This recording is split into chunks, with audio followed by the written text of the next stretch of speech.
technologies that enhance human wisdom, that allow us to see and utilize our existing resources, but also to find the hidden resources. We have to actualize and grow, and that is a mindset as much as it is business approach and technology. So we have to be able to find our way into that mindset, and I think that these technologies can help with that, help to enhance us, but it really depends on what we do with it. So we have to find that mindset of ours within ourselves first, and very hopeful on that basis. That's good. Hopeful is good. Alright, next question. I'm just going to open this to the floor and to the panelists, guest speakers. So what happens if you, let's say, you fractionalize a castle? Why is it that people want to own a digital piece of the castle that you can't physically hang on your wall? What do you feel about the role of NFT in digitizing physical assets? The ability to resell it, and I think something that is physical, like a piece of gold, is not something that you can resell to everybody on the planet instantaneously. However, an NFT, if a lot of people believe in its same value as gold, or whatever you put in it, you can sell it to 8 billion people and soon to 8 billion machines instantaneously. That is super cool. That's liquid. Awesome. I would also think that, oh sorry, I apologize, just slightly late. Please, someone else go first.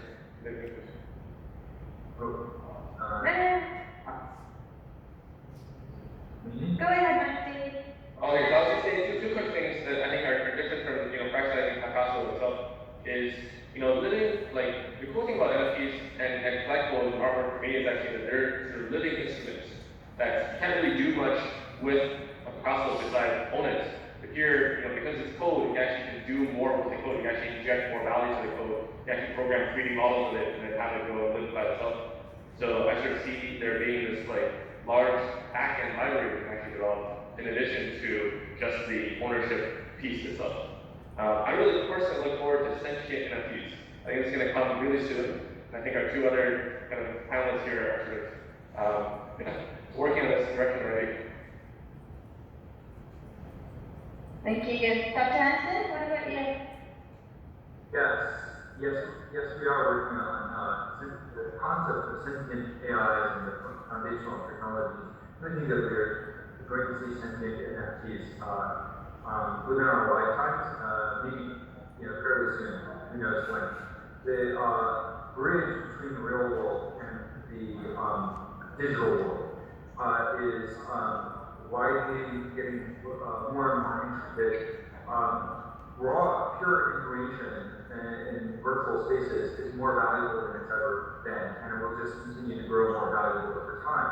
However, obviously, we live in a quote-unquote real world. I mean, it is an informatic world itself, but it's one where we have to eat, and we have to breathe the air in this world. We have to have supply chains that supply those things that allow us to live, learn, and connect with each other. And so then representing the value of that real world, be it real estate, or works of art, or other services, have to then be interconnected, and we can use these digital technologies to manage the quote-unquote real-world assets more effectively. So, in the past, we represented the single scale of US dollar or what have you. And, that value, it doesn't, it's not very representative. Now we have large data models, AI and fintech helps us see hidden value out there in the world. But then tracking that value in a smart way requires new leaps forward, not 16th century technology or older in some cases. So NFTs allow us to leap forward and the representation of that knowledge, which then AI can use even more effectively. And it allows us to manage the provenance and the consequences and manage our own data, but it really is about that value and ultimately, to the human nervous system, to managing the world assets, to finding these hidden pieces of value and information, to visualize and realize dreams, accelerate human creativity. This is what NFTs are. So to fractionalize Picasso painting, you're taking one kind of information with paint molecules on a canvas, and that itself is an information storage technology.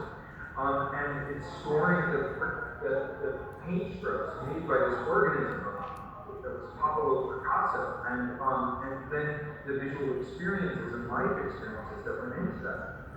Then these technologies can open up new ways of experiencing that, of connecting with that, and so it reinvigorates the physical objects as well as helping us to track the value of those physical objects. All of these sound like concepts, but they'll be more common, but also more exotic. The concepts will flow out of this creativity. So the next generation of Picasso, could be listening to us today, could be one of us, or might not be known yet. So I'm really excited to see what you do, what we do. This is definitely the threshold. But Satoshi Nakamoto is going to be the next Picasso. Whoa, interesting. What is it about? Oh, totally.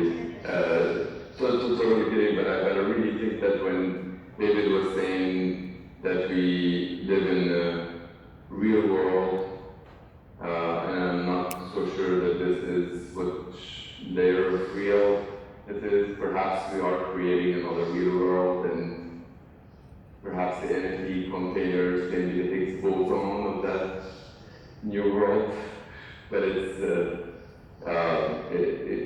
for us, I guess, to discover. We just can't do our part, but it's super exciting to be part of, to be living in this day and age where we're partaking in creating the future for many generations to come, and hopefully towards transcendence and beyond, and that would be exciting. It's very exciting. It seems like the future is very bright. Okay, being mindful in time here. Let's wrap up quickly. Any one-last-liners from each of you?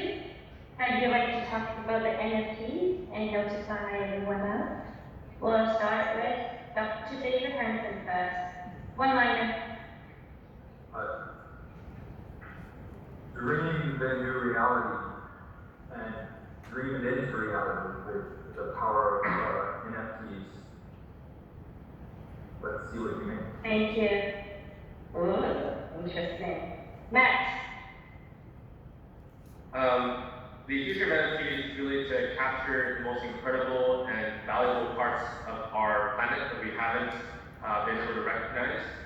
It is the water we drink, the air we breathe, and also the ability to survive as a species. So I really hope that we can actually capture and represent that adequately using NFTs. Great, survival in both worlds. And lastly, Toufi. NFT containers are what excites me the most, and I really reiterated that, and I'm telling everyone that I am building it myself along with the help of Ben, Gortel, and many other people to have the synapses of the global brain. They are actually NFT containers, each and every one of them. Just imagine that and what else you can do with NFT containers. Whether you hold carbon credits, whether you hold money, whether you do all kind of stuff. The future of anything of asset is going to be NFT containers. And that's what I would like to leave our audience with. Thank you so much. Thank you very, very much, David, Toufi, and Max. It's such an interesting discussion. We've learned a lot about NFTs. Anyway.